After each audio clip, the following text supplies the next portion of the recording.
The deer, at 1, they're pretty passive. At 2, some of them will get a little bit aggressive. At 3 years old, they're getting to be a bugger. I mean, they're almost getting to be a pain in your butt because they get really aggressive at 3. It gets worse at 4 and at 5. At 5, I mean, they just want to split skulls, with another buck. That's all they want to do. So right. I honestly don't even like having 4-year-old bucks on my farm.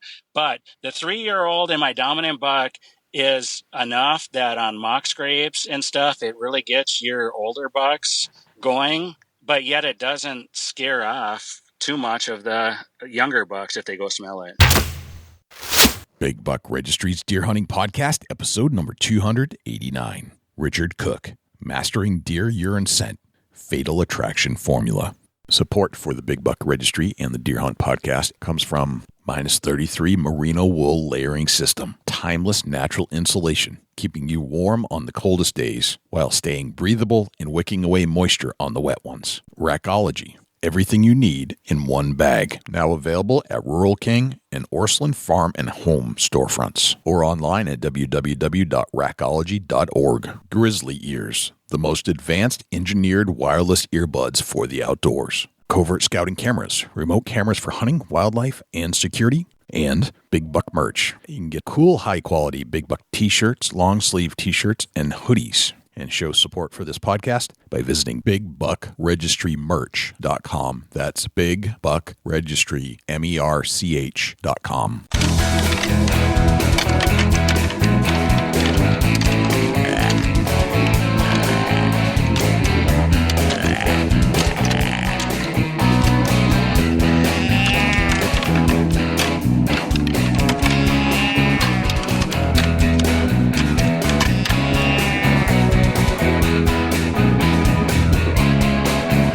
Big Buck Registry is a virtual museum of hunting stories. We preserve a piece of Americana by interviewing and recording hunters about their hunts and experiences from across the country. And who knows, maybe we'll learn a thing or two along the way that'll help us take our hunt to the next level. Hi, this is Barry Wenzel from Brothers of the Bow and Trophy Whitetail Boot Camps. You're about to push play on what is now my favorite podcast, Big Buck Registry's Deer Hunting Podcast. Hey, this is Dr. Carl Miller, and you're listening to my favorite hunting podcast on the internet, the Big Buck Registry's Big Buck Podcast. Hey, this is Hal Blood from Big Woods Bucks, and you're about to push play on my favorite podcast, the Big Buck Registry. Hello, ladies and gentlemen, and fellow predators. My name is Jay, and thank you for tuning in to the Big Buck Registry's Deer Hunting Podcast. For Dusty Phillips and Jim Keller and the entire staff here at the Big Buck Registry, welcome to this week's show. There are a couple things I'd like you to do for us if you could. If you would, please check us out on iTunes, subscribe, and leave us a review.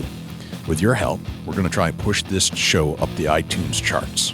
I know we have a lot of listeners out there, and I need you to take some action. I need you to leave a review and subscribe to the show. If you do subscribe, that'll give you access and notification each and every week that a new show is released. You can also access this show in its entirety on YouTube, Stitcher, TuneIn Radio, iHeartRadio, Spotify, Google Play, and as an Amazon Alexa skill. Go to Alexa and say, Alexa, enable Big Buck Registry.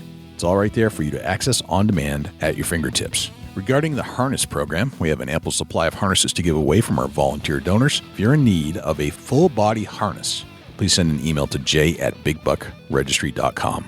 Just when you thought you heard it all about deer urine, deer scent attractants, deer behavior, and deer farming, along comes Richard Cook, the formulation master wizard behind Cook's Fatal Attraction deer scent lures. Unlike many brands with expired, diluted product, Richard raises deer, collects specimens, and ships his extremely fresh, undiluted product quickly. It's like shopping for organic anything directly on the farm itself. We take a deep dive into Richard's deer scent operation. We'll get to our entire interview with Richard Cook in just one moment, but before we do, let's hear from our friends at -33 Merino Wool Products and Jim Keller with the Deer News.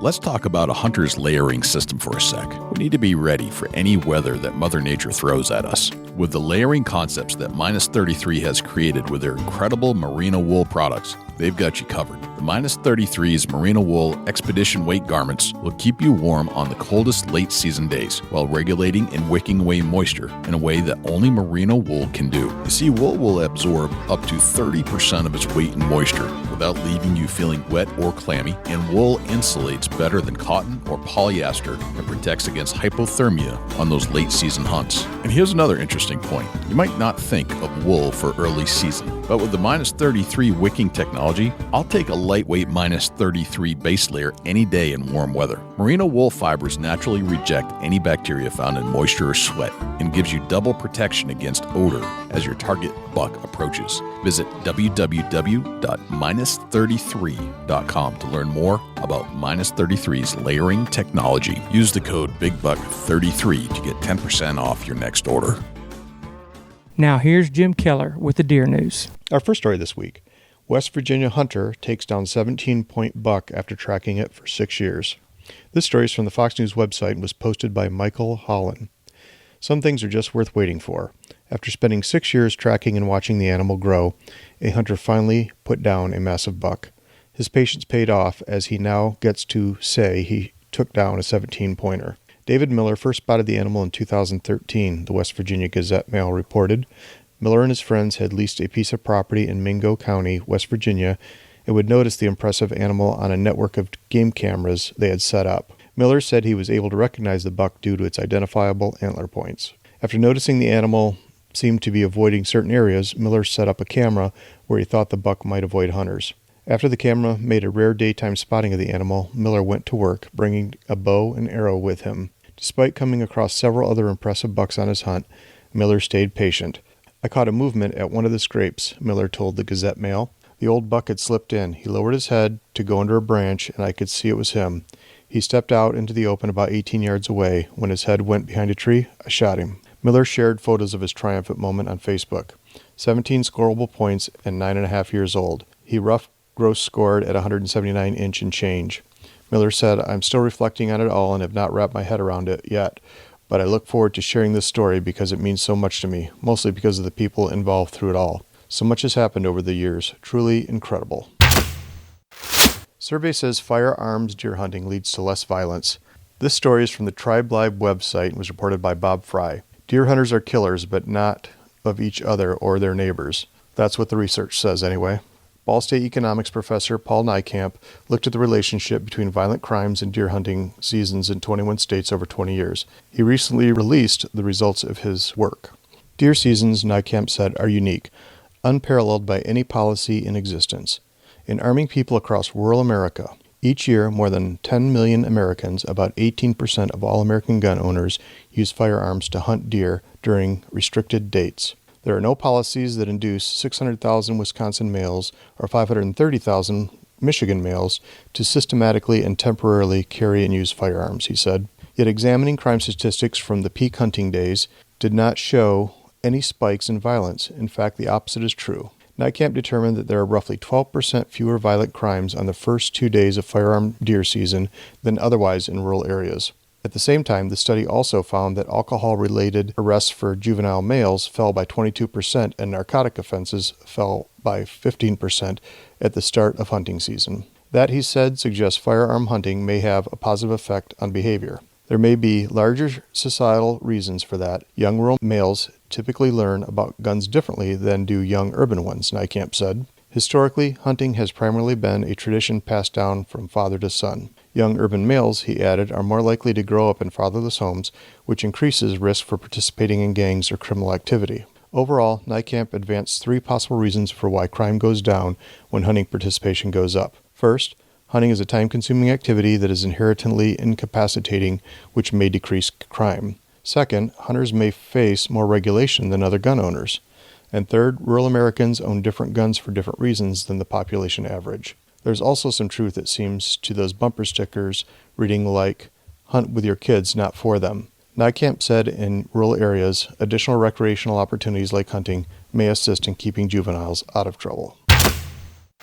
1 in a million, 3 antlered deer caught on camera roaming in Michigan wilderness. This story is from the Kansas City Star website and was reported by Chakur Koop. A deer with 3 antlers was spotted roaming in the Upper Peninsula of Michigan. Experts say it's a 1 in a million thing, according to the Detroit Free Press. Steve Lindbergh, a former state lawmaker who often photographs nature, captured photos of the buck, according to the Facebook post. For all the doubters who think the picture was altered, Lindbergh shared a second image of the deer just to dispel any Photoshop rumors, Lindbergh wrote. Steve Edwards, a large animal veterinarian, looked at the pictures and thinks they're real, according to the Detroit Free Press. Edwards believes the third antler could be the result of an unusual development when the deer was still in the embryo, the Associated Press reported. Lindbergh wants the deer to survive this deer hunting season, WLUC reported. At the end of the day, I'll be honest with you. I'd like to get more pictures of that deer, Lindbergh told WLUC. I'd like to see if it comes back next year, so I'm kind of rooting for it to make it through the deer season. That concludes this week's edition of the Big Buck Registry's Deer News. Special thanks to Daniel Applebaum and John Geis for leads on stories this week. For links to the stories featured this week, please check our show notes at www.bigbuckregistry.com. If you have any ideas for future topics or have any questions about these topics, please email me at jim@bigbuckregistry.com. For the Big Buck Registry, this is Jim Keller with the Deer News. Thanks to Jim Keller for the Deer News. Without further ado, here is Richard Cook. Richard Cook, welcome to the Big Buck Registry's Deer Hunting Podcast. How are you, my friend? I'm doing well. How about yourself, Jay? I'm doing very well, very well. We're in the middle of deer season in New Hampshire, and I think Dusty, where are you at with your season right now? We're at about the halfway point. We got another week of bow here. We got Youth Deer Gun Weekend coming up here this weekend. And then the following week after Thanksgiving will be opening day of Ohio Deer Gun. So we're at the halfway marker. And Richard, you're in Minnesota, correct? Yes, I am. Central Minnesota. Where are you at in your season? We just finished the 9-day gun season on Sunday. And in northern Minnesota, they got a 16-day season. So if you want to go hunt up there, you can until this following Sunday. Gotcha. Very cool. Well, Richard, the reason I wanted to have you on the show is because I think you're a knowledgeable authority on deer scent. We've had deer scents on our authorities before, but what I think is making you different is that you're kind of getting into some of this newer stuff we're seeing with like wax-based applicants. And from our conversation we had the other day, you actually collect your own urine and scent. So this is a little different. Most of the people that I know aren't doing that, and I'm curious to find out how one gets into that kind of business and get your background and kind of figure out what's to this stuff. And I'm hearing good things about your product, and I know you told me the other day you ship a lot to Maine, which kind of blew my mind. Didn't know Mainers actually bought this stuff. So you're doing something a little bit different than the rest of the guys that are in this niche in the outdoor industry. So I'm interested to hear your entire story. Yeah, I like to get 100% pure, fresh, no water, no preservative scent products. And the best way to do that is really to have your own deer herd and collect it yourself. Okay. That way I have control of everything. The quality of the scent, the sanitation, everything like that. Right. I bring the does into Asterisk myself through my artificial insemination protocol. Okay. So I can cycle my does as I need the doe estrus scent from anywhere from September all the way in through December. Gotcha. All right. And I want to bring Dusty in on this a little bit when we get into it, but because he knows a lot more about that stuff, because he's gone through classes for breeding cows, and so he knows a lot more about that subject matter than I do. But so I think this will be a good blend of all kinds of things. Before we get into more of that stuff, can you tell me about yourself? What's your background? How does one get into the deer urine business? Well, first of all, you got to have deer. And in order to do that, here in Minnesota, you got to get a license from the state of Minnesota. Okay. And we're regulated by the Minnesota Board of Animal Health. And they come out and inspect your pen and your facility and all that. You got to meet their requirements. And then you're able to purchase deer. So I had some friends that I knew that raised deer. And they had a good herd and a nice healthy herd. So I got talking to him because I knew I was going to collect deer scent, and that's why I bought my own deer. So that's the start of getting into it. What made you want to do it? Because when I was younger, here in Minnesota, you could start hunting when you were 12 years old. And I did that, and I bought a bottle of deer scent, and I used it, and just had no results with it. And that kept being a trend. I used it for like 10 years, and it was a really good idea, the scent to put out for deer, but no results. And I just knew that, hey, this is a really good idea, but someone's cutting corners somewhere, and it's not working the way it should. And that was when you were 12? Yeah. When I was 12, I first bought a bottle of scent.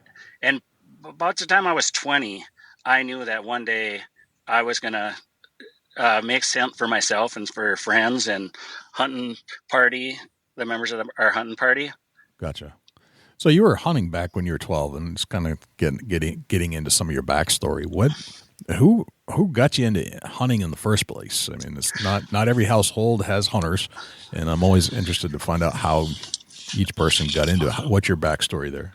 My dad hunted a little bit with my grandpa when I was real young.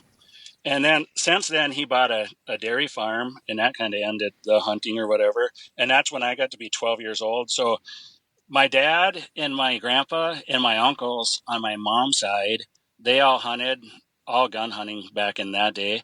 And I just grew up always seeing hunters around, seeing the deer hanging from the garage rafters. And I just fell in love with it right away. I wanted to go when I was 6 years old, but we couldn't. Gotcha. All right. So you had a family influence, as exactly. a lot of people do. Gotcha. Well, so it's interesting that as a 12-year-old, I mean, that you decided as a 12-year-old to say, hey, I'm going to spend some of my money on deer scent or deer urine to help my hunting go better, right? I don't know a lot of 12-year-olds that would necessarily think to do that. Well, my uncles were using deer scent. Okay. So that's where I got the idea. All right. So you saw your uncles do it, and you're like, all right, I'm going to get some for myself. Yeah. Kind of copying the adults and thinking that's probably watching your peers. Your peers, yeah. Kind of studying, learning. Got it. So fast forward from age 12 to age 20, and you decide that you're going to get into the industry. And how did you walk us through a lot of that stuff? Because that's very interesting. If you go back a little bit, okay, when I was 12 is when I bought my first bottle, but I knew at the age of 20 that I was going to make my own one day. Okay. I was actually 41 when I got into the industry. Okay. I just knew that when the time was right, I was going to buy my own deer and I was going to make my own scent because the idea is brilliant. If it's a good product, it should work to draw deer in.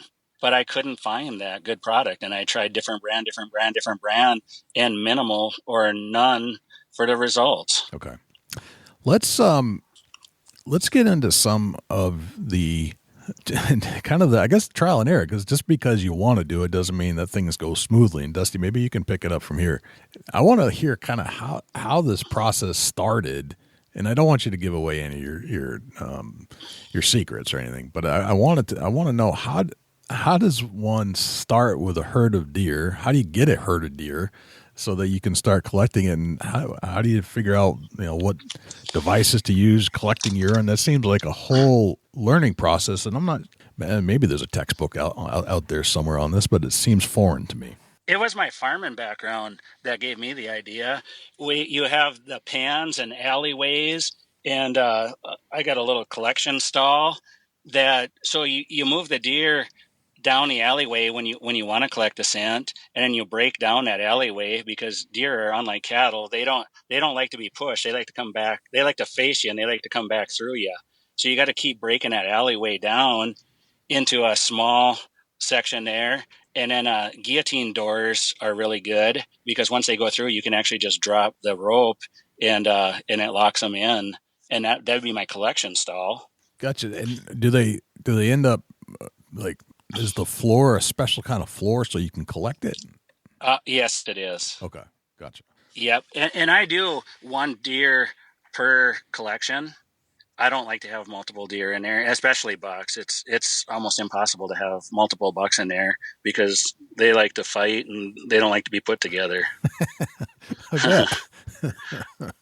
Dusty, you want to get in here and kind of go through some of the process to bring deer into estrus, I guess, so that you can start collecting some of this stuff. Yeah, absolutely. I'm gonna, Rich, I'm gonna question that. I'm assuming that it's the same process for a whitetail deer, but without the full year of estrus cycle. So I'm assuming that it's going to be the short days of the year that's going to trigger the hormone from the brain to trigger the ovaries to come into cycle. Now, is there a process of cedar, which is a hormone placement, or is there shots, or how do you cycle your does? Yes, the cedar, 100%. You're correct. I'll take the doe, and I actually got to handle her 3 times. I take the doe, I put the cedar in her for 15 days. Okay. So this is our artificial insemination protocol. When I decide to breed, I'll have a vet here to breed at the exact time. If I decide to collect the estrus, I'll put her in the collection stall and collect that, and don't breed her. So you put that cedar in her for 15 days. Okay. And then you got to handle her the second time. You remove it, and then I give her a shot of estrogen. And then in the correct amount of time, she will be ready for that vet to come there and breed her. But instead of getting her bred, which is 56 hours, and instead of getting her bred, I'll put her in that collection stall, and I collect that urine.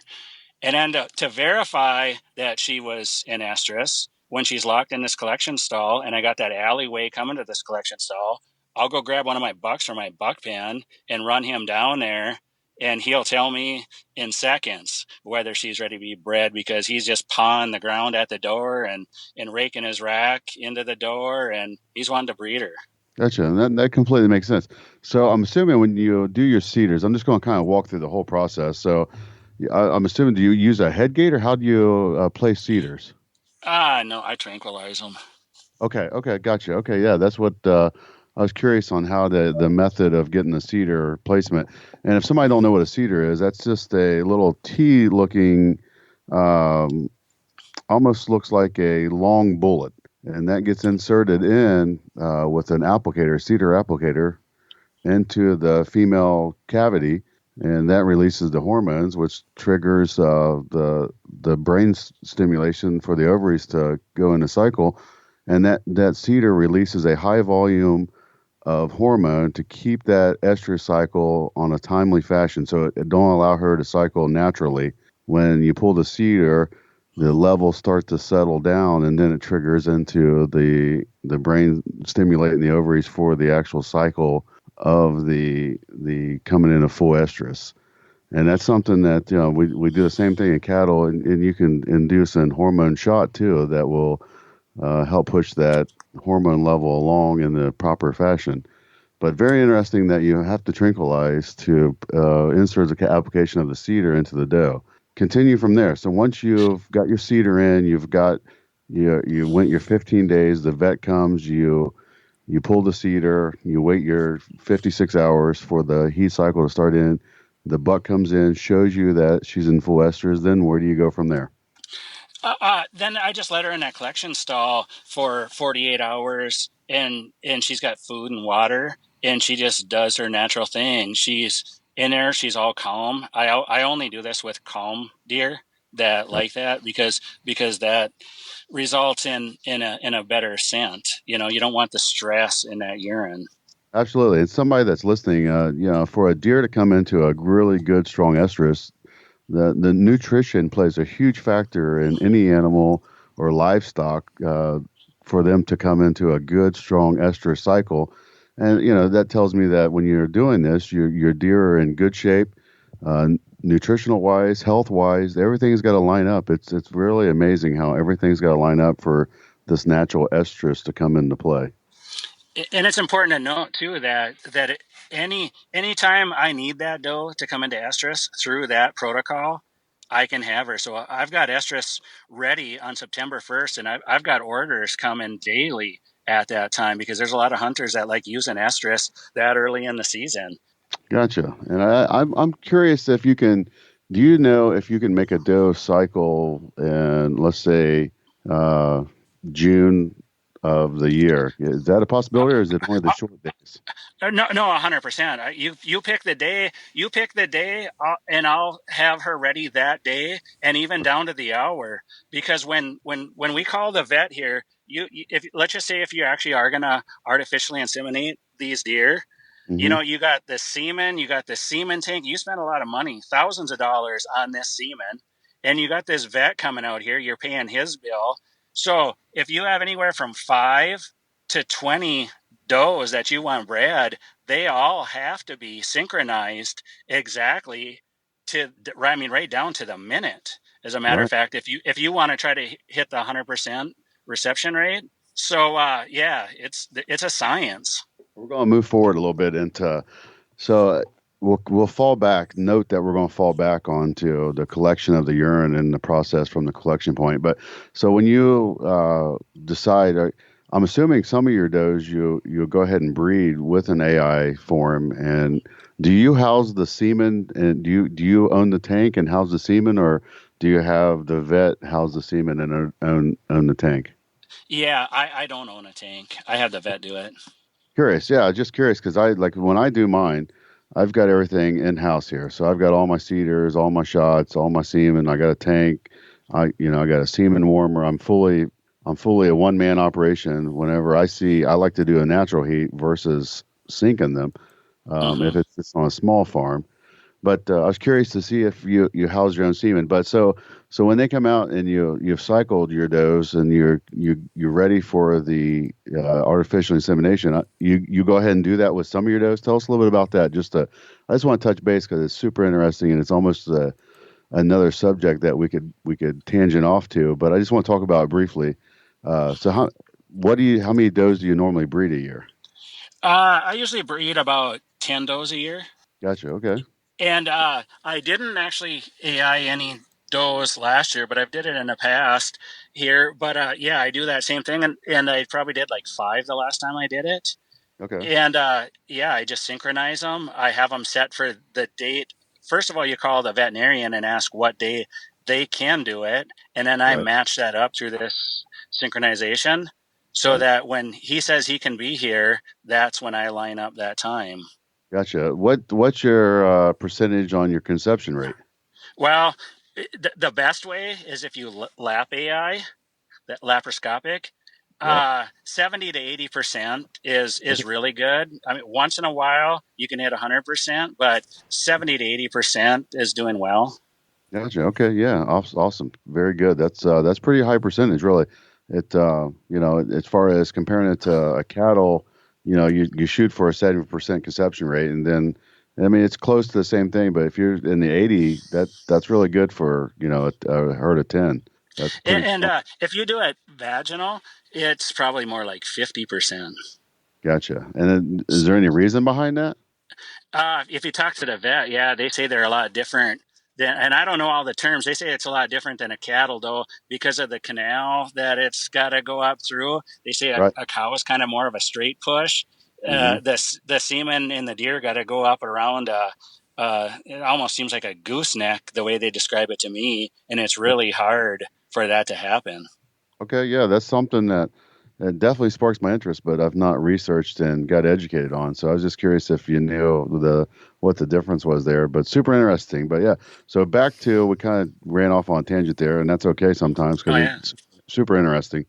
But so once that you've cycled your deer and you know that the bucks told you that they're in full estrus, then you give them 48 hours in a stall and you collect that urine there. So what happens once you've collected the urine? It's a little bit different. I actually after you pull that cedar and I give that shot, then that 56 hours later, I put her in the collection stall. So she is already starting to collect the urine. I'm ready to start the urine collection, and then I run the buck by to verify that she's in estrus while she's in there. Gotcha. Okay. So once did that make sense? Yeah, completely. Absolutely. So once you get the buck in there and he lets you know that she's in full estrus, and then you collect the urine, what's the process after the urine collection? Well, as soon as she urinates, here's what keeps us separate from maybe some other scent companies too. As soon as she urinates, it goes down, and I've got it. Temperature control is critical for the bacteria growth. So as soon as it goes down into my container, it's already starting to get cooled down. And I'll go out there 3 times a day and get that urine just because I don't want it to warm up. The colder I can have it, the better. And then I strain it, filter it because I want it to be clean. And I'll do that, and then I'll bottle it. I'll bottle it into a gallon jug, and then later on that day, I'll bottle it right into either my 1 ounce or 4 ounce bottles. Gotcha. When you're talking about cooling it as soon as it hits the pin bottom, is there a method for that, or is it something that we can talk about, or is there a refrigeration, or how's that process work? Yeah, it's a refrigerated. I mean, I got it like a refrigeration. It goes down into a collection, basically like a bowl. Gotcha. Okay. All right. Super interesting. So then you gallon jug it up, and then filter it, clean it up, and then you start bottling. And that's where it comes into the fresh urine getting bottled. Right, and then I check my orders and then ship it out right away. Super interesting. So it's that quick. Yeah, it really is. And there's certain days of the week I really like to have my does pee in there because I know that Mondays and Tuesdays and Wednesdays are my big order days. Gotcha. Okay. So you get prepared for the orders to come in. Yeah, I kind of know. I've been doing this for 7 years now, so I kind of know how the orders come in, and people like to order them a lot, like Saturday night, Sunday night, Monday night. Gotcha. Okay. So how many deer at one time can you have on their estrus cycle to be collecting from? I like to cycle it so that just one is in there at a time, but I may have one in there for 2 days, and then as soon as she's out, the next one goes in.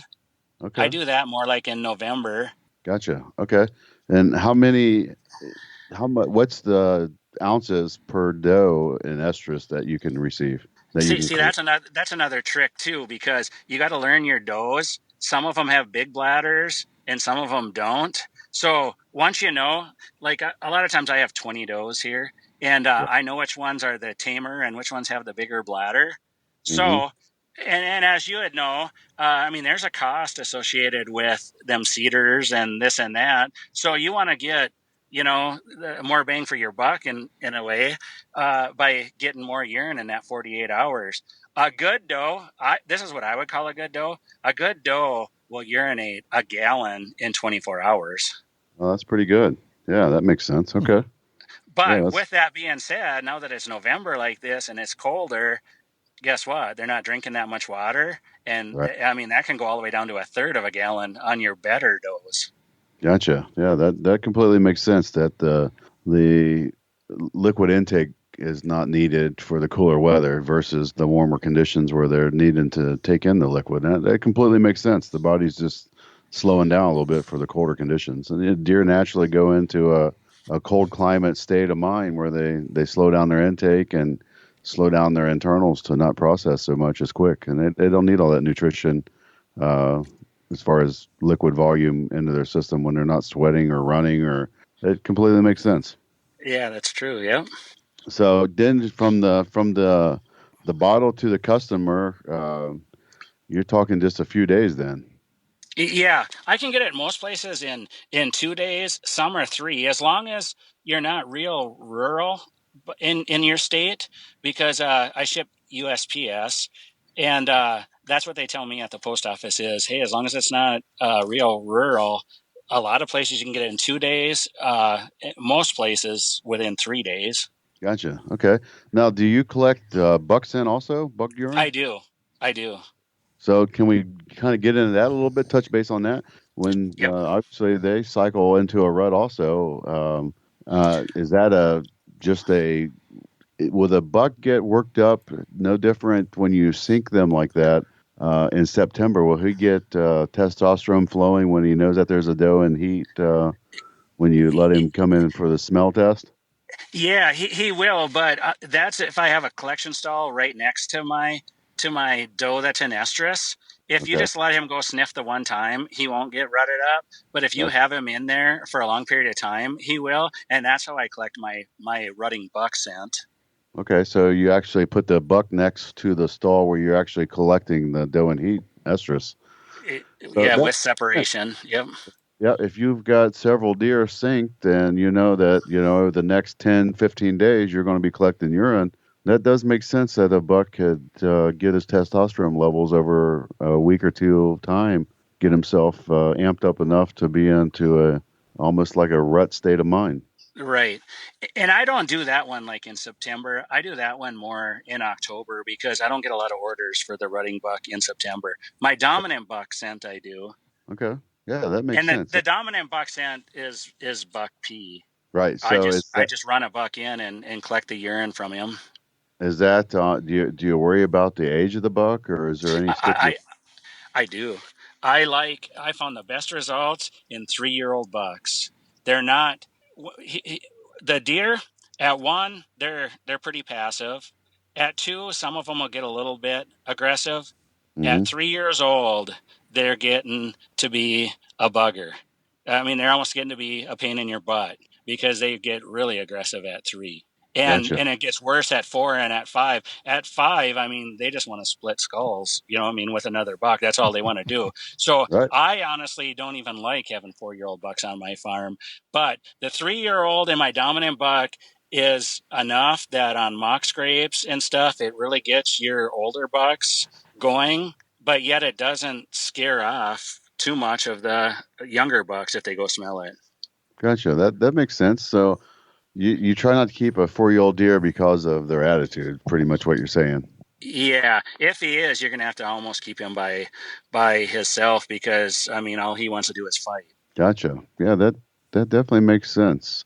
That's something that, you really don't think about a deer farm having to worry about too much testosterone level. And with, this is something that we've really not got into with another person, talking about how old they keep their deer and how old they need to be before they collect on. And that just, it all makes sense that you're starting to see that higher testosterone level in a 3-year-old versus a 1 or 2-year-old or a younger buck. And do you ever collect at all on younger bucks, or is it all mostly on the 3-year-olds?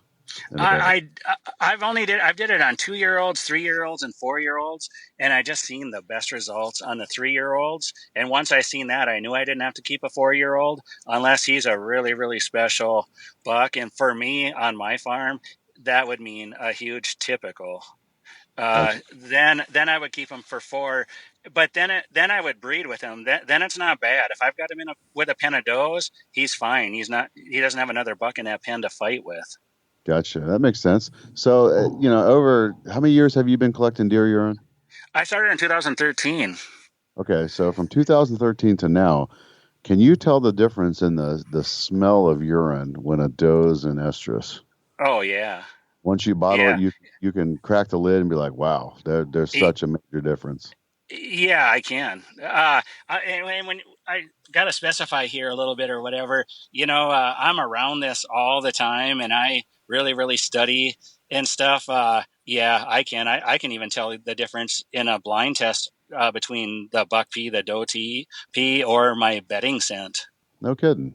Yeah, but I mean, it takes a lot of smelling to distinguish that. Right. A lot of years of smelling. Yeah, it's like a good wine taster. You smell it, you just know right off the bat what it is. Yeah. I got to tell you a little story here of when I go out deer hunt, sometimes during the rifle season on opening morning, my wife comes with me. And there's times where I'm walking out there in the dark and I don't like a headlight on or nothing. And I'm doing my drag line with the doe estrus and I stop and the wife goes, "What are you stopping for?" And I said, "There was a buck just standing here." And she goes, "How do you know that?" Smell. I mean, I could just smell that rutted up buck. He was just standing there minutes before me. And I don't know if you've ever smelt that in the wild or not, but once your nose gets in tune with that, boy, you can smell them in bedding areas and in places like that. This could be a new gig for you, that you can walk a farm and tell guys if there's a rut. Well, everything's got to work out just right. I mean, one had to be there and urinate for me to do that. Right. But I mean, I'm guessing it'd be safe to say that you're a urine master. I mean, you're around it all the time. Yeah, I am. That I'm kind of jealous that you have that capabilities. I mean, I've smelled a rutted buck, but usually it's got an arrow or hole sticking out of him when I walk up on him. Yeah, or you're skinning them, Right. Oh yeah, you definitely smell the dorsal glands, and know that they've been some activity going on in their urine. There's no doubt about it. Mm-hmm. And I'll tell you what, the fresh doe estrus urine will smell sweet. That's one way to know if it's fresh. Gotcha. It actually has a sweet smell. So if you crack a bottle of deer urine and it chokes you out, is that something that you need to be concerned about, or? Yeah, it is. Okay.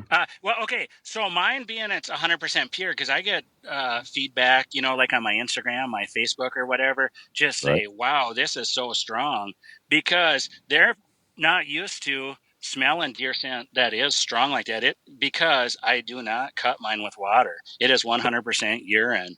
Gotcha. And that takes some people. You don't want to like crack the bottle and get a whole nose full. You want to sniff it from, say, 6 inches away or whatever. Gotcha. You shouldn't like taste test it or anything. No. I wouldn't advise that. Okay. Well, I mean, this question's always thought I'd ask a urine guy. Right. Have you ever? Okay, I got a question for you. Have you ever accidentally splashed it in your face and got in your mouth? Oh yeah, I've had it everywhere. Oh man. That's terrible. Yeah, I mean, I've had from doing all kinds of different activities here with the deer, whatever. I mean, I've been peed on. I mean, I'm sure you're a farmer. You got beef cows. I'm taking it. Yep. So I mean, I've been in some situations. Yeah. So I mean, right here, you're having a doe, giving birth or whatever, and you got to help pull out the fawn. I mean, you get absolutely. That stuff all over you. That makes completely sense. That that's all part of being a deer farmer. That there's just no way around it. Yeah, and you would know just like I am. I mean, for me and you, that's the smell of money. We don't look at it as, hey, disgusting or bad or whatever. It's the smell of money.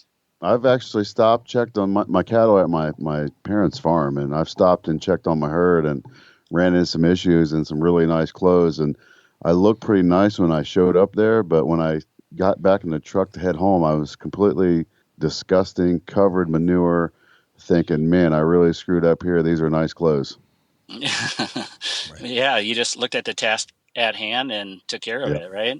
Absolutely. And I'm assuming it's the same with deer farming as it is with any other farm. You got fence to maintain, you got stalls to maintain, you got to feed, you got to, you're jack of all trades, master of none when it comes to running a deer farm. Yeah, I'm here all the way from I don't even know where you'd want to start the process or whatever, but say from fawn all the way through the breeding program, through the feed, through the collection, through the labels, through the social media, everything goes through me. It's just a one-man show here. Right. My wife does help put some orders together for me. And sometimes she'll help bottling or put the labels on the bottle, because I do all that by hand too. Right. As far as sanitary, what's involved with, is it almost as like handling milk? You got to be super sanitary? Well, okay. So here's what I do for a job. I'm a USDA food inspector. Okay. So you've already got the program down. I've already got the program down. And here's what you're wanting. So like in that collection stall, when that urine's in there, you want to, between each one of them does, you want to wash it down so that urine isn't going to, embed in the material that them grates are made of and stuff. You want to wash it down, but yet you don't want to use a chemical that's going to smell. Gotcha. And get in the scent or whatever. So yeah, you want to wash really good and know what to wash with so that it doesn't go into the scent. Can we get into that a little deeper? Is it, I'm assuming it's just like cleaning a dairy parlor. You got to get in there with sanitizing soap and get into a little bit more detail on how do you clean the stall as far as product. What do you got to use to clean a deer stall? I like to use pressure washer and hot water is what I like to use, because I like to stay away from the chemical because I'm just so afraid it's going to get into that urine. completely makes sense. And that hot water will definitely cut the contamination. Right. So that's pretty basic. That's not, the money. I was curious on what the cost was to clean a stall. But sounds like that the hot water and, people that don't know that they make a pressure washer that will, get scalding hot water coming out the nozzle. So interesting. Yes. Super interesting. I'm learning a lot listening to you guys go. Just the knowledge that both of you have about farming and deer farming and cow farming, it's mind blowing, really. Like it's stuff I've never heard before in my life. It just makes a great conversation when two guys can talk about, obviously Richard's got the knowledge on the deer farming, and I'm no pro farmer by far, but I've done my research and educated myself enough that if I want to raise cattle in the correct manner, I've educated myself enough on my my breeding techniques and protocols and sanitary and sterilization. It makes it super interesting that me and Richard can get into depth talking about deer. It's pretty much the same concept. Besides, I don't need to tranquilize the cows because I can run them in a head gate. Catch them in the head gate. I can put my cedars in, induce my shots, whatever I need to do right there. But I mean, I get it with the deer that's definitely a different process. And I'm sure, Richard, correct me if I'm wrong, but the stress level is way high for the deer, where the cattle, they can take the pressure and a little bit of stress, where the deer, I don't think can. You're 100% right. If you try to put them in like a headlock, like a stanchion or that lock on a cattle chute, I honestly think they would pull, you know what I mean, until they did damage to themselves. They would try to pull and pull and pull backwards, and it wouldn't be good. So in deer, you can either tranquilize or you can use a drop chute. Gotcha. And the drop chute, it's actually, it can be quite a bit of work. You have little boxes that you keep running the deer forward and then close. Actually, let's just say like a sheet of plywood goes down, so you keep like inching them forward. And let's just say every 3 feet there's that plywood, and then you open the last one and it goes into that drop chute. So then what happens is it's a V shaped, and then it drops the floor out, so they lose their feet, so to speak. Yep. Yeah, and then they're held actually by their rib cage and stuff, and you can do it that way too. Gotcha. I just wonder. I wonder if you ever get a chance, Richard, and I know you're busy and you've got a lot on your plate. I wonder if you could halter break a young fawn, to where that you could get her to the point where you could lead her into a head gate. I wonder if that was ever a possibility. Not saying. Excuse me. No, you're good. You're way good. I just wonder if that was ever something that somebody attempted. And like the cattle, obviously, if you don't work with the cattle, they're just as wild as a wild deer if you let them be. From a calf age forward, we halter break, tie them, and they're standing at tied with a halter where we can get them halter broke, and then we walk them and work with them. I just wonder if the deer could be, if that was ever a possibility for the deer, that you could actually get them comfortable going into a head gate system. I think you could.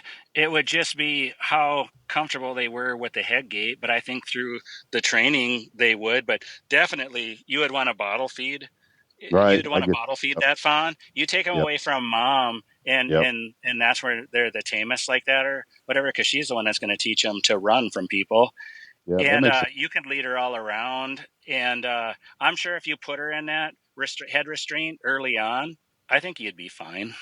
Yeah, that makes sense. Just something, another, just a talk topic, tangent that just come to my mind, that I wonder if you just work with them, if you could get them. But, obviously that'd be more time and more effort, and, and that's something that time and money sometimes don't add up on, on a product like urine. You don't want to invest all that time. Yeah, you want calm deer, but then again, there's limitations on where the profit versus time comes in. Exactly right. Just curious, how do you know off the top of your head how much a pack of, let's say, a 10-pack of cedars is for the deer? Obviously, they're going to be smaller than the cattle, but I was just curious. How much are the cattle ones roughly?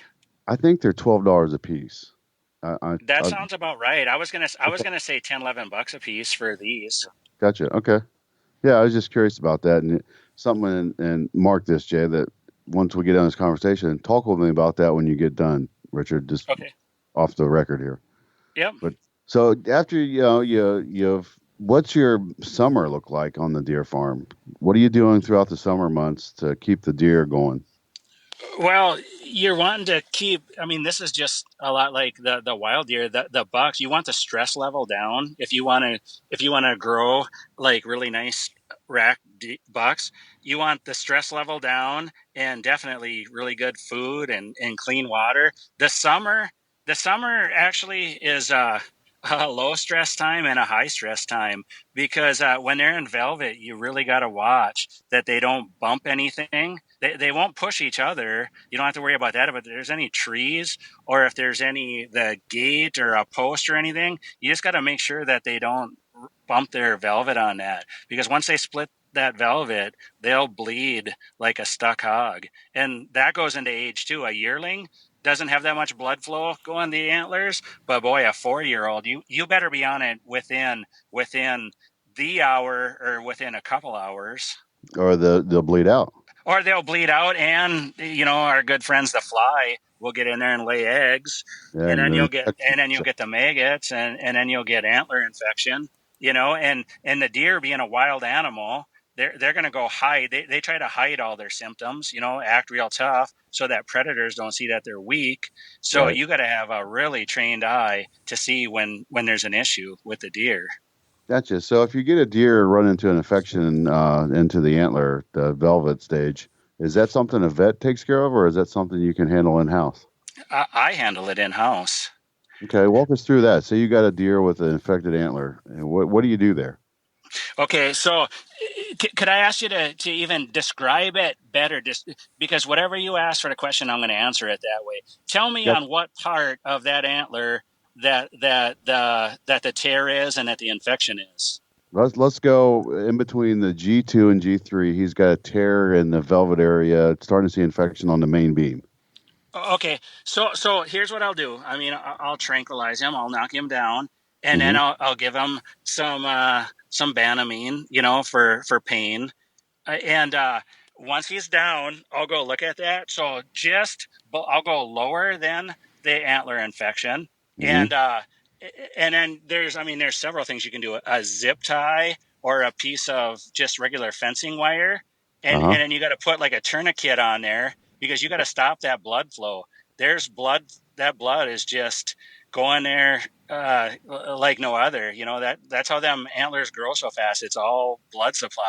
So you got to get that stopped. So you'll first of all, you stop the bleeding with that wire. I like wire a lot. You'll put that wire on there. You'll twist it real tight, and then you'll cut that. You'll remove that infected portion. And then you'll put what a loose shield is? Yep. Yeah, I like a loose shield. You spray that, which is a liquid bandage. You spray that on there and then let it dry. And then you're going to give him a series of shots too to prevent infection, And you might as well worm them while you're doing that too. But so basically, you remove that and stop the bleeding. Some of the older deer farmers and stuff really like to put pine tar on the end. You got to stop the bleeding and make it harden up fast, and you want to prevent any new flies or anything getting on it. So a lot of times I'll spray that entire antler with a fly spray also. Gotcha. Okay, so I wonder if cauterizing would be a method that would be a possibility to get that sealed up, and where you can. You could. I've heard of people doing that.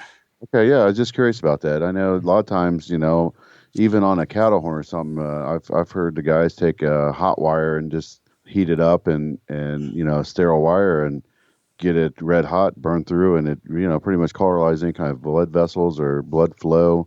I was just curious that if a deer antler could be cauterized too. It can. I just never did that because this method seemed to work really well, and it's pretty quick. Yeah. So I've actually got a video on my Instagram. It'll probably go back 2 years or whatever. It shows me darting, and I got a video of doing that. And if you really go back on the Instagram, I even got a darted buck that's snoring. I don't know if you've seen that video or not, but if you want a good chuckle, go back and look at that. That's Cook's Fatal Deer Attractant. Cook's Fatal Attraction Deer Scent. Yep.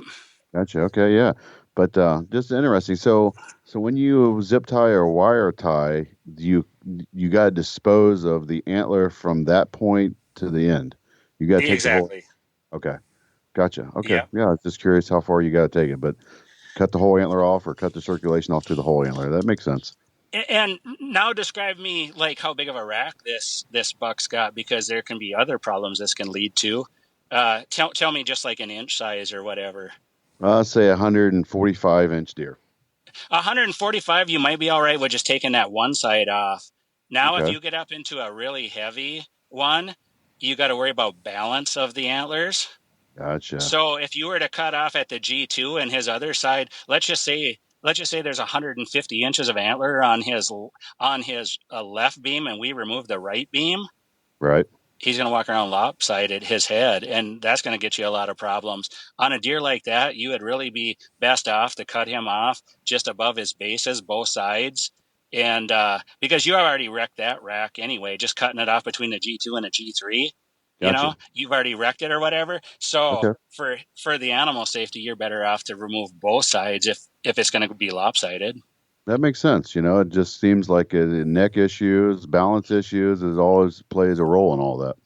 Mm-hmm. All right, yeah, that completely makes sense. So, not only are you, farming deer urine, you're taking care of a herd of deer like they're your cattle, and there's a lot of things there's more education there than one would expect. Right. You've got to do more than most would think. Yeah, that's true. It's 365 days a year, Right. and Yeah. you know when that antler infection happens is when it usually happens. You see it on about a Friday night when the wife's already waiting in the car. You get home from work, and she's about waiting in the car to hurry up and go something. And you go, hey, I got to walk the deer fence one last time here. And then that's when you see that. So guess what happens? Oh yeah, that's farming, right? That's it. You got something planned, and the animals tell you something different. Yeah, and you got to take care of it. Yeah, interesting. But man, I tell you what, we've got pretty deep on some deer farming here, and then it's definitely it's been a fun ride with you, Richard, for that part of it. I enjoyed that thoroughly, and there's so many more things we could touch on. I've got 4 or 5 things in my mind that we can touch on, but we may have to revisit this and actually get into the deer farming side of things and walk through this year. It would be fun for sure. I would definitely be down for that. But Jay, you want to get into some memorable hunting? Actually, I want to get into some products here. You talked about some products as you were talking about the harvest of the urine, the collection techniques.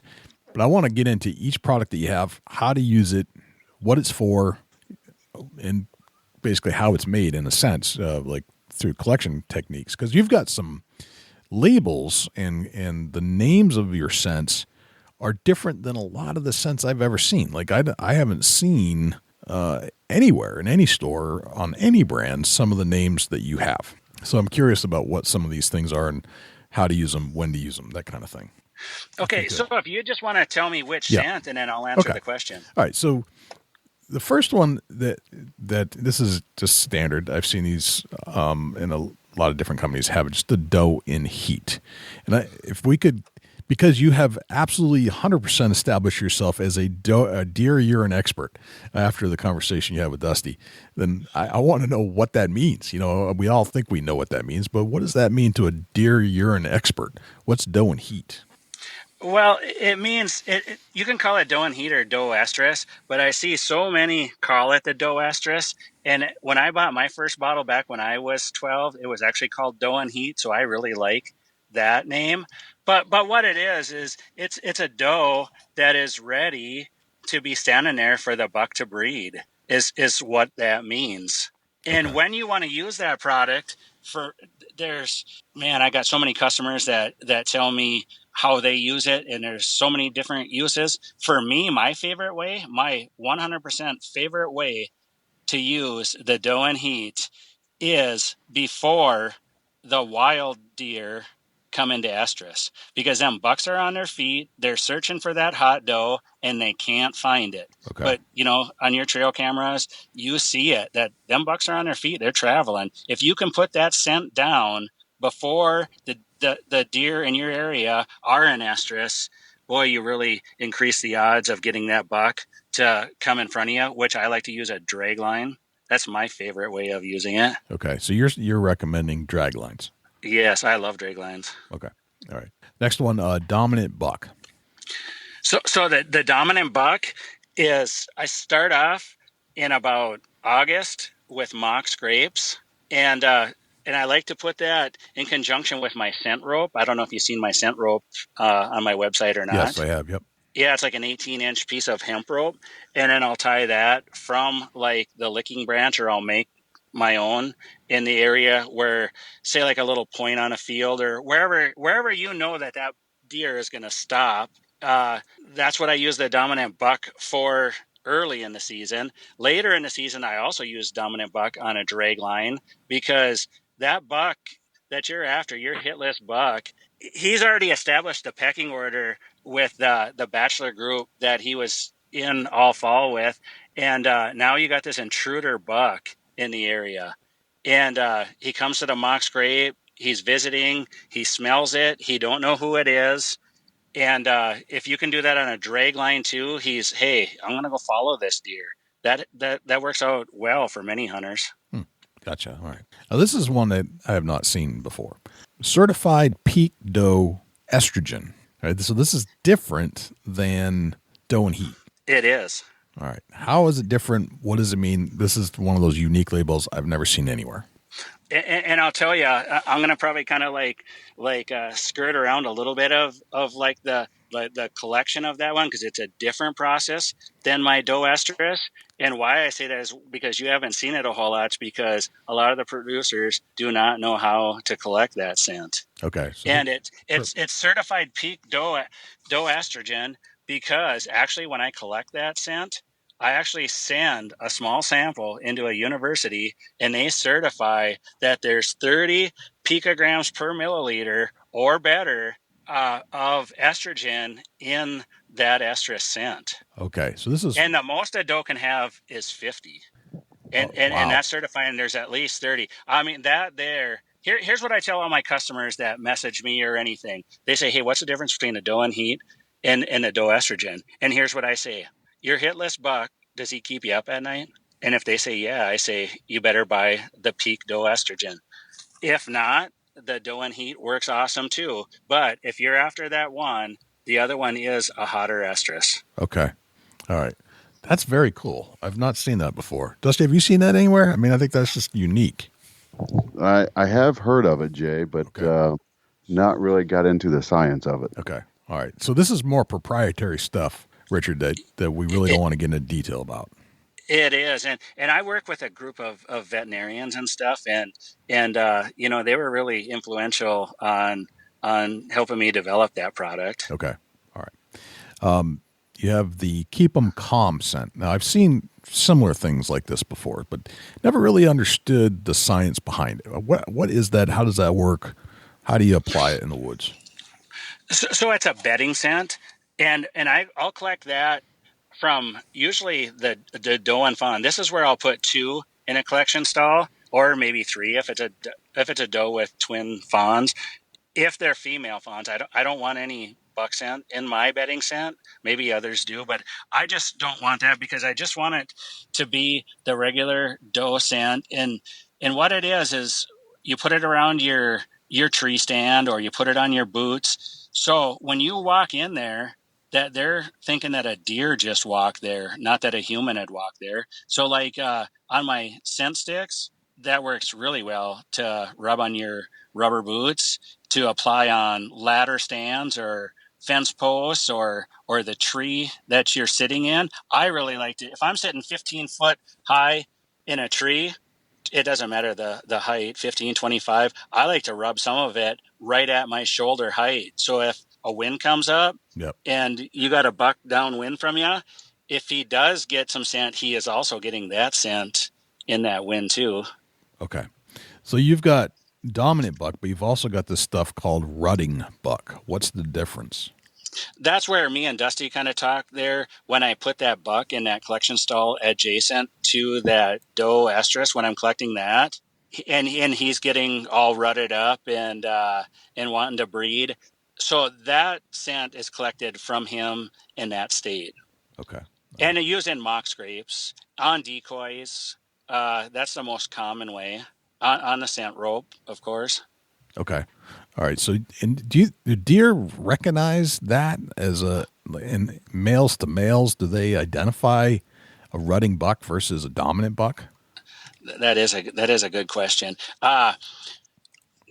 I don't know that they do or not. They don't like either one of them, to be honest with you. Okay. Typically, you know. Okay. But I had requests for it. You know, hey, do you got rutting buck? Do you got dominant buck? You know. Yeah. So, I mean, as hunters, we'll try anything, right? see what happens. Right. And I may go into more lines too. I know I get a lot of requests there out on the East Coast, kind of by where you live or whatever. A lot of them like the preorbital dominant buck.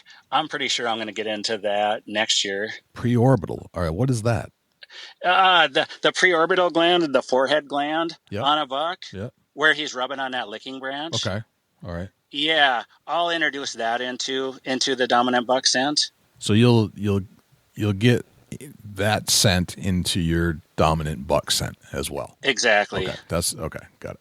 All right. So let me just go back here. You've got a couple other products. So you've got a bedding scent as well, which is different than your Keep 'em Calm. Is that correct? Yeah. And really it is the same scent. When I really like that, when I first started, I really liked that name, Keep 'em Calm. And then it just seemed like it wasn't really catching on. And you see a lot of people asking, hey, bedding scent. They were taking the Keep 'em Calm off. They were just saying, hey, you got any of that bedding scent? So when I went into my liquid form, I called it, especially like in my 4-ounce bottles is where I do it a lot. I don't have any Keep 'em Calm in 4-ounce bottles. I just called it bedding scent. It really is the same scent as Keep 'em Calm bedding scent. It's just Different name. Okay. Different name. Gotcha. That makes sense. I mean, bedding scent, I guess hunters can relate to that a little different. All right. And then, so those are all the deer scents I think you have, right? Those are all the pure deer The urine, scents. the urine scents? Yeah, the urine scents. Yeah, I do have synthetic doe and heat, and I do have synthetic dominant buck for states like yours of New Hampshire that require that. Gotcha. Okay. And then you've also got some other products, sweet corn, dirt, kind of white oak acorn. White oak acorn. Those sweet red apple. Yep. And those are kind of standard, right? These are not scents that you're making. These are I would assume. I actually do make them. Do you? Okay. I do. Yeah. I'm that guy who grew up on a farm there, probably a lot like Dusty or whatever, and grew up on that dairy farm. And you know, a guy didn't have much money to go buy stuff and stuff, so you made a lot of your own stuff, you know, and I always kept that work ethic in me, and I like to make a lot of my own stuff. Very interesting. So yeah, I get the ingredients, you know, but I actually do the formulation and everything. I make it in house. Okay. So you brought up a good question, your comment brought up a good question in my head. The synthetic versus the non-synthetic. How does the synthetic come into play? And you know, I've seen some, I guess some sentiments about the synthetics not being as effective as some of the true stuff. What are your thoughts on synthetics? So I've got the deer herd here. So when I make the synthetics, you know, I can test it on my deer before the deer out on the other side of the fence, you know? So I can kind of get instant results on how they show reaction to it. And here's my take on it. The 100% urine is better. There is no doubt about that. But they will go. If I put a scent wick up by my bucks, they'll go there and continue to go there and stick their nose in it. But I do notice that they don't stay there as long. They'll go there and smell it every time. If they walk by it 10 times in a day, they'll go stick their nose in it each time. But that attention span to it is a little less. Okay. All right. And then you have multiple versions of these scents. You have the 1 ounce, you have the 4 ounce. Then you've also got the stick, which is, I think, like a wax base, almost like a underarm deodorant type container. Can you describe how how each are effective, and there is anything that, as the consumer, the hunter consumer, that we need to be aware of when we're buying different versions of this and different mediums? So the scent stick, that there wax is a natural preservative, so that there can sit out at room temperature. It can you can slide it in your hunting pack real easy. It's not going to spill, so it's a real convenient. That wax, if you put it on, like I said, the ladder stand, the legs, or a tree, it repels water, so that scent will stay there a really, really long time. On them scent ropes, I only touch mine up probably once every 2-3 weeks, because you come back and you can still see that wax embedded in that rope. Or if you do a vine, like a natural vine, I mean, you'll see it stay that white color 3 weeks after you apply it. Gotcha. Very interesting. Richard, this has been fascinating. Just a journey that I did not expect to take in this conversation, but I've learned a ton. And Dusty, I would imagine that you've kind of compared some of this stuff to what you do on the farm with cattle. Yeah, absolutely. Definitely a huge comparison. Yeah. It's a whole other world that I don't know if, the day-to-day hunter really understands what they're buying when they buy this stuff and how different things are made. And Richard, you are definitely like, to know that you're doing this on your farm and not just buying it from a bunch of other farms and then bottling it up and you're like the middleman. This makes me feel good. Like, this feels like I'm going to the farm to buy the produce. I'm not it's not just mass produced. I'm getting some real authentic organic stuff here, so to speak. 100% natural, no water and no preservatives. Preservatives are only good for two things, and that is the scent producer and the store, so that they can stay on a shelf. And then if they don't sell it that year, it can stay till the next year, Right. None of my scent here is carried over from year to year. What I don't sell this year here, I'll dump it all out and I start over fresh next fall. Wow. I imagine that you must move through this stuff pretty quick. Yeah, I do. I do. All right. What I would dump would actually be more, because like where Dusty is in Ohio, I think they can go till like February hunting, and some of the southern states too. So I want to have it on hand for them customers, and you just don't know how much you're going to sell, at that time. So right. So I do dump some each year. Do you end up sending stuff to Florida when the rut is like, I think it's super early. It's like August or something like that.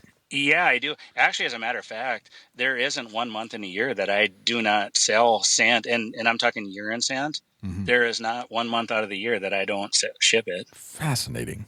Very interesting. And there's only one state I haven't shipped to yet, and that would be Hawaii. And when it comes down to the synthetic stuff versus the real stuff, do you have to know which states that you can sell it? Is that like the regulations like that? No, that all falls on the hunter. Okay. As a producer, I can sell just like stores are. I can sell urine to New Hampshire. As a matter of fact, I just sent some there this week or whatever. I can send it there, but it's your obligation as the hunter to follow the regulations of your state to whether you can use it or not. Gotcha. All right. Very good to know. Excellent. So, Richard, being around deer all the time, studying deer scent, understanding all that stuff, you making this stuff to sell to other people, do you have a particular cover scent that you like to use the most? I do. For a cover scent, I love using my bedding scent. Okay. But as far as for my clothing and like when I'm prepping to go out to hunt, I've actually got a technique that I do, but it's not like anything that I can sell or anything. All right. So I had mentioned that I got that collection stall and I got a deer shed. So you know how most hunters like to put their clothing out in the garage or out in a tote or whatever. Yep. I'll stick my clothing, my hunting clothing, my camo, I'll stick it in that deer shed, and it's going to smell like them deer. Of course. It's embedded, but I even go a little bit further than that. I'll usually take my tamest doe. So here I am, and I actually walk out to my bow stand, from my house or whatever. So there's no vehicle, there's none of that or whatever. But I'll fully dress in my camo, and I'll go over and I'll get that tame doe, and I'll just sit and pet her like you're petting your dog. And I'll get that deer hair all over my pants, all over my boots, all over my chest. And when I walk out to that deer stand, I've probably got 150 deer hair all over my body. And when you go up into that stand, if that wind switches or if anything, man, I've never been spotted by a deer when I use that technique. It's a pretty good one, and I know it's pretty much limited to a deer farmer or a neighbor of a deer farmer, but it's been really good for me. Yeah, how do you bottle that up and sell it? That would be brilliant. I think there's something out there like deer dander or something that comes off the hair. Yeah, I don't know how they do it or whatever, but you're talking about like the Fitzgeralds is what you're talking about. They're the ones that really started that, right? Right. Yeah, that sounds right. Yes. What a journey this has been. Quite an educational piece, to say the least. So what I'd like to do, Richard, is go on a memorable deer hunt with you. I mean, you've got a lot of knowledge about whitetail here that most common hunters do not have. So I'm interested to hear kind of how you put all this together, knowing that you got some of the best attractant in your bag walking into the woods. And the other night we talked a little bit. You said you had a couple of really interesting stories, but I'd like to hear a couple kind of putting all this together. So the one I was telling you was actually pre my deer scent. It was actually in 2006 when I harvested a buck here on the farm. And where my deer farm is here is actually, my deer stand is actually like 15 feet behind my house. There was no house here back in 1983. And that is where my deer stand is. And I hunted them woods. And then now that deer stand is actually in my deer pen. But anyway, to go on to that hunt there, way back in 2000, there was this buck that was just crossing the gravel roads here, and you would hear the neighbors talking, man, did you see that buck? I'd hear them talking to my dad and stuff, and my mom, and then I would always hear a lot of this like secondhand. Boy, 2:00 in the morning, and that's what I kind of like in the back of my mind wanted to call it, like the 2:00 buck. 2:00 in the morning, he would always just come run right across the road, and you could never get a good look at him. And everybody said, that big buck out there, that big buck out there. So I bought this place in 2002, and in that year, I bought my first trail camera, and I stuck it up. And October 23rd, I got a picture of that buck. I had never, ever seen that buck, just heard about it. And here it was just he was about 210 pounds he would have dressed, and 13 points. And I want to say he was like 20 and 3/4 inch spread on him. He has a pretty good sized deer. And that was the only picture I got of him. And then he left. And I just kept checking that, probably more than what I should have. I would say probably once a week I would go out there and check that. And granted, I only had one camera. Well, I wasn't getting this picture. So, of course, I went and bought a second camera. And I put that up. And finally, on December 10th, I got a picture of him. And he was coming out of, there's about a 3-acre low spot here with cattails. And he was coming out of there. And then I go, I bet he's bedding there. And then every day he was coming out of there. But I shouldn't say day. Every night he was coming out of there. He was still holding true to that 2:00 in the morning. That's when he would come out of there and he would head to the north. And I know he's bedded down in there. On December 10th, he showed up, and he was coming through at about 2:00 in the morning pretty consistently. And this year, it was kind of a wet year. The moisture content was wet, and my dad had quit farming and took a job, so he rented his land out, and there was a cornfield back here, about a 5-acre cornfield, and that buck was going to that cornfield. And but still, 2:00 in the morning, and here I am going out when I can, usually a Saturday evening sit, and nothing. I mean, I never ever laid eyes on this deer, but I would notice, we had about 8 inches of snow.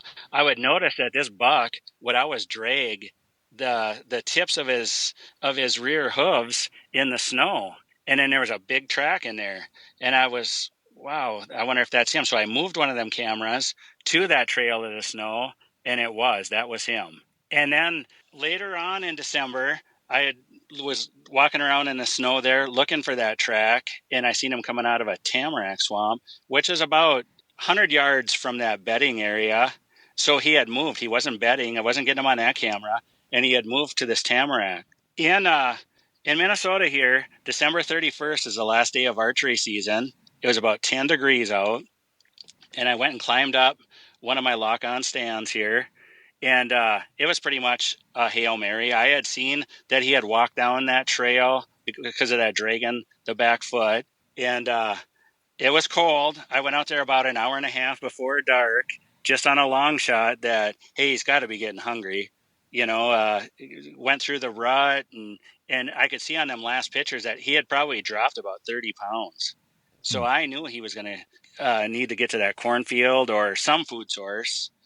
And here, I'm just freezing up there on the stand and just waiting for, come on, get dark so I can go back to the house.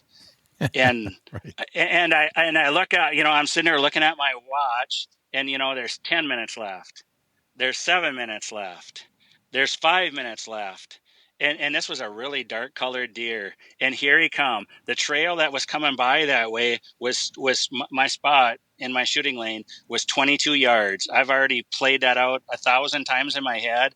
I bet I spent 1,000 hours looking at that computer and that picture of that buck. And here he comes, first time ever.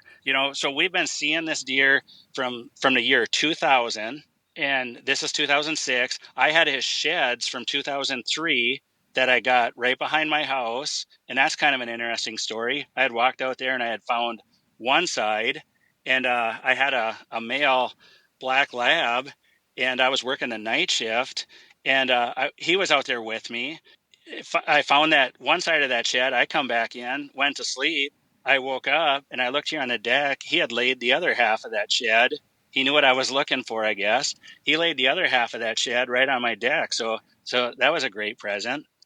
But Crazy. But anyway, that buck's coming, and there's 5 minutes of shooting left, and he was just coming at a slow pace. He was an older buck, and he just had his head at that one position, didn't look up, just walking real slow. And when he got to my shooting lane there at 22 yards, I pulled back my old Browning Mirage. I don't know if you know what kind of bow that is or not. I pulled that back and I sent that beam and arrow with a thunderhead right through his lungs. And like I had said, 10 degrees. After I shot him, I was so cold. I remember looking down at the ground. I was up about 15 feet. I remember looking down at the ground, and there was probably about 8-10 inches of snow. And I was so cold. I remember thinking, I don't even want to climb down. I just wanted to jump down to the ground. Right. But how cold I was, I figured, you better not. So I shimmied down that tree, and I couldn't wait to get back to the house here, grab my cell phone, and call my best friend, because me and him probably had 2,000 hours talking about this deer and, how I was going to harvest them and stuff. I remember picking up my cell phone, and between the excitement and the freezing, I dropped it about 3 times before I could call him. And all I could say was, when I picked it up, I said, Gino, I think I got him. You better come over here. Because I didn't even go follow him. I knew it was a good hit. I didn't go follow him. It was already dark. And I just wanted to let him sit until my buddy could come out here and help me, track him. And here it turns out he went about 25 yards is all that he had went. And he was laying there. He was laying there dead. That's awesome. 168 5/8 inches. That's a good buck. He grossed. Wow. Which is a giant. We've got some big deer here in Minnesota or whatever, but that is really a giant for here. Most people are probably taking a 140 to a taxidermist here, Yeah. Yep. That makes sense. What a great story. That's awesome. I actually took his jaw off and had it sent in for aging. He was 8.5 years old. That's an old buck. It is. Wow. That's amazing. Very nice cool. Story. And so when he bedded in that swamp where I had said, I went back and revisited that or whatever. The next morning when it got light, I went in there. And I don't know if you ever seen these beds or not, but it was about the size of a pickup truck. and he was in a spot where he could run 360 degrees. So I knew he was there for that entire fall, and I've got a wood boiler out the back of my house that's probably only 75 yards away from that. And I remember sitting there throwing wood into my stove, and I would actually talk to that deer, or maybe I'm just crazy, but I would say, you know what? I know you're laying in that bed, but there is no way I can get to you. And either you're going to die of old age, or I'm going to stick an arrow through you, one or the other. But, we're going to see where this journey ends. It does drive you a bit crazy, doesn't it? When you got that buck, that you're looking for. And yeah, you do talk to him. You do. I did. I mean, I would physically, say it out there because I knew I wasn't going to scare him here, just talking in the yard all the time, Yep.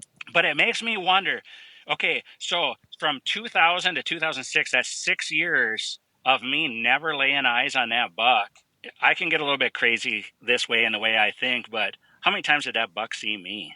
Yeah. Good point. Right. Yep. Probably a lot. Yeah. And the story doesn't end there. In 2016, because I sell a lot of deer scent right off the farm here. Yep. In 2016, one of the neighbor kids stopped over, and he had asked about deer hunting and stuff like that. And we were swapping stories and stuff. And he was looking at my bucks in the pen and stuff. And he goes, wow. And he goes, I got to tell you a story about when I was 12 years old. He said, I seen the biggest buck in my life. He said, I knew which farm he was talking about a mile and a half. Now, it wasn't his dad's farm. It was another person's property. And he said, I was sitting there and my dad gave me a 30-30 Marlin, and sat me on a rock pile, lever action. And he said, all of a sudden, about 9 o'clock, I heard something. And he said, I turned around and looked, and he says, the biggest buck in my life come trotting up behind me. And he says, as I pulled up to put the crosshairs on its shoulder, he said that buck seen me at that same time and then took off running. And he said he had the hammer pulled back, but he pulled the trigger, and there was a second safety on that stopped the hammer from hitting the firing pin, and the gun just went click. And his dad never showed him that second safety. And he said that buck took off running across the 80-acre hayfield, and he said he could see them antlers go into the woods. And I said, wow, I was doing the math, because that was like 10 years ago. And I said, how old are you? He said, he's 22. So that would have put it back 10 years. I said, that was 2006. He goes, yeah, that was 2006, my first year of hunting. I said, do you think you'd recognize that buck? And he goes, yeah, why? What are you getting at? I said, come here. And I said, I think that buck might be hanging on my living room wall. And he come in the front door of the house. And I mean, the second his eyes were laid onto that shoulder mount, he goes, that's him. So for me, that's really awesome too, to know a history of that buck. And now why that buck left my property from October 23rd, didn't come back till December 10th, is because he wasn't the dominant buck. This wasn't his breeding grounds right here where I live. Right. Wow. Interesting. That's crazy. And this is one thing you'll learn from like raising deer or whatever. The size of the headgear on that deer does not mean that he's the dominant buck. It's the size of the fight in the dog. Many of inferior rack bucks will fight till their death, where some of them bigger rack bucks won't. So if you're checking your trail card pictures and you just think that, hey, I got a 150 on camera and I've got a 130, that 150 has to be the dominant buck. That's not always true. Right. Wow. What a great story. Love it. Well, Richard, I think I'm going to walk you through 10 rapid fire questions, if that's okay, just to get a little better picture of your personality. All right. I'm ready. What's your number one hunting tip of all time? I would have to say, be quiet. Be quiet and don't move. I really like to just sit there, and if I'm in a lock-on or a ladder stand, I like to be the tree, Yeah. It's like an old Fred Bear saying, I think. Exactly. Yeah. We all have these things that kind of drive us crazy if we leave them in the truck or at home, and we wish we had it with us while we're hunting. What's that one thing for you? I kind of actually got two things. It depends upon if I'm bow hunting. If I'm bow hunting, it's probably my cell phone. If I'm rifle hunting, it's binoculars. Okay. What's your biggest pet peeve in life? I would have to say people that are going to say, people that are late to an appointment or tell you that they're going to do something and don't. Yeah. Yep. That's a good one. How old are you today? I'm 47. 47. All right. What would you tell the 24-year-old Richard Cook, knowing what you know today about life? Boy, that's a tough question. I don't know that I would change a whole heck of a lot. I think I would say stay on the same path. I just wish that maybe I would have started in that deer scent business a little sooner, maybe in my 30s and not waited till I was 40. Right. Okay. All right. You meet a stranger at a hotel lobby at a hunting convention somewhere in the world, and they ask you what you do for a living. What do you tell them? I tell them I'm a USDA consumer safety inspector because that is my main job. But anybody that knows me, it would only be seconds that I would start talking about my deer scent and and that. Gotcha. All right. What'd you have for breakfast this morning? A bowl of cereal. All right. Very good. You get your own billboard on the side of a highway. It's a blank canvas. You can put anything you want on it. What would it say? I would say believe in yourself.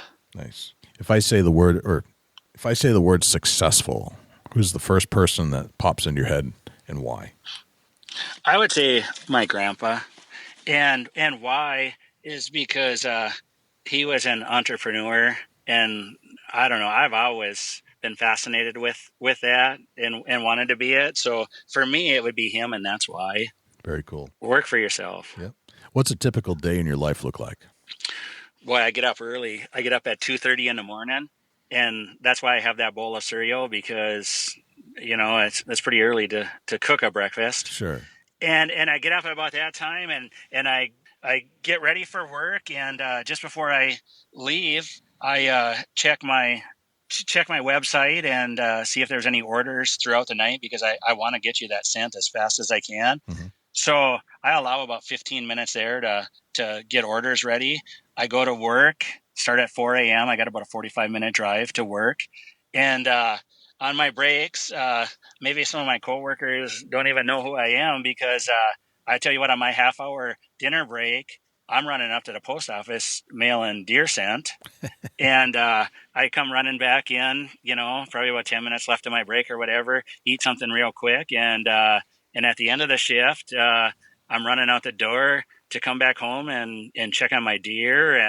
And I've got some pets. I've got some golden retrievers that I really love and spend a little bit of time with the wife and kids. And about that time, it's getting about 8 o'clock at night, and I sleep for about 5-6 hours. Gotcha. All right. And then finally, what's a typical deer hunting day in your life look like?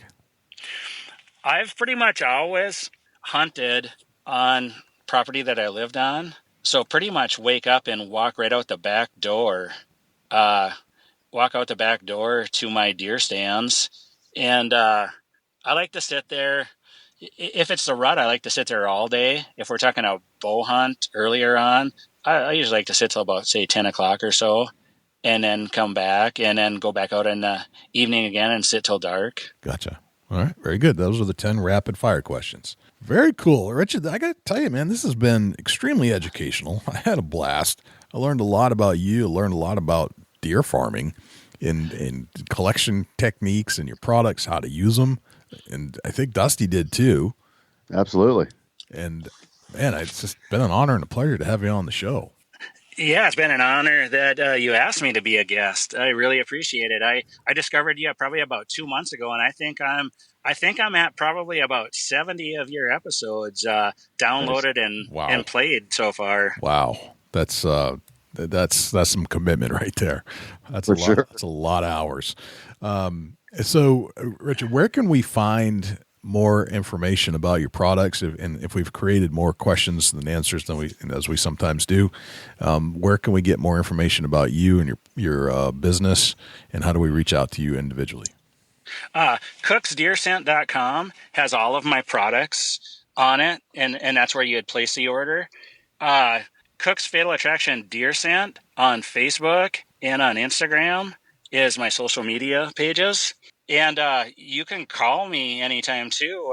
I've got my phone number on my website, but I can give that here, too. Do you take phone numbers? Yeah, sure. Absolutely. 320-219-9709. You can call or text. A lot of times the text works better because I live in the hills, and sometimes my phone doesn't ring all the time, Yeah. And but a text usually comes through. All right. Very cool, man. Well, we may have to do this again and go even deeper, because I feel like as much as I've learned and as much as deep as we went, I think Dusty has more questions. Oh yeah, and I'm sure that we could talk for hours on even stuff we didn't even touch here. Thanks to Richard for coming on the show. It truly was an eye-opener, mind-blowing, I would say. Richard gets into some stuff that I've never heard of, techniques that you just don't hear about typically, about when you buy a deer scent. You don't really understand the whole process about how it all gets handed down, or how it gets collected, or how it actually ends up in the bottle. And Richard really makes some good points about some of that stuff, and that why his is really probably going to be more effective than some of the other stuff that you're going to buy. And he does make the good point that if you can't get it done with his stuff, you're not getting it done with anybody's. So again, thanks to Richard. We may have to dive a little deeper, as I saw that Dusty and Richard were really hitting it off with their experience with animals into estrus so that they could be bred. So those guys need to have another show, I think, at some point. Dusty, where can we find you when you're not hanging out here in the studios with me? Shoot me an email, dusty@bigbuckregistry.com. You can look me up on Instagram and Twitter @ChasingAntler, Facebook.com/Chubby Tines Outdoors. Jay, where can the people reach out to you, or you're not on the mic? Likewise, you can shoot me an email, jay@bigbuckregistry.com, and you can visit us on Facebook, facebook.com/bigbuckregistry. We're also on Twitter, which is twitter.com/bigbuckregistry. We're also on Instagram, instagram.com/bigbuckregistry, and YouTube, which is youtube.com/bigbuckregistry. On YouTube, you can listen to all of our podcasts in their entirety. As far as videos are concerned, it's a boring video, but the audio content is there, so you can actually listen to our podcast. You can also listen to all of our live shows that we've done on Thursday nights when we do them, and we've gone back and re-interviewed a lot of our previous guests we had on the show just to put a face to a voice, let's put it that way. You can always listen to our show on other places as well, not just YouTube. We're found on Stitcher, TuneIn Radio, iHeartRadio, Spotify, Google Play, and as an Amazon Alexa skill. Go to Alexa and say, "Alexa, enable Big Buck Registry." And if you would like to submit a buck to our page for consideration and be featured on our page in front of 250,000 diehard deer hunting fans, all you have to do is go to bigbuckregistry.com/mybuck, and all of the instructions will be right there. I think that's pretty much everywhere we're at. I think that's a wrap, Dusty. That's a whole lot of big buck, Jay. Sure is. I'm Jay Scott. I'm Dusty Phillips. And this is the Big Buck Registry's Deer Hunting Podcast. We'll see you next week.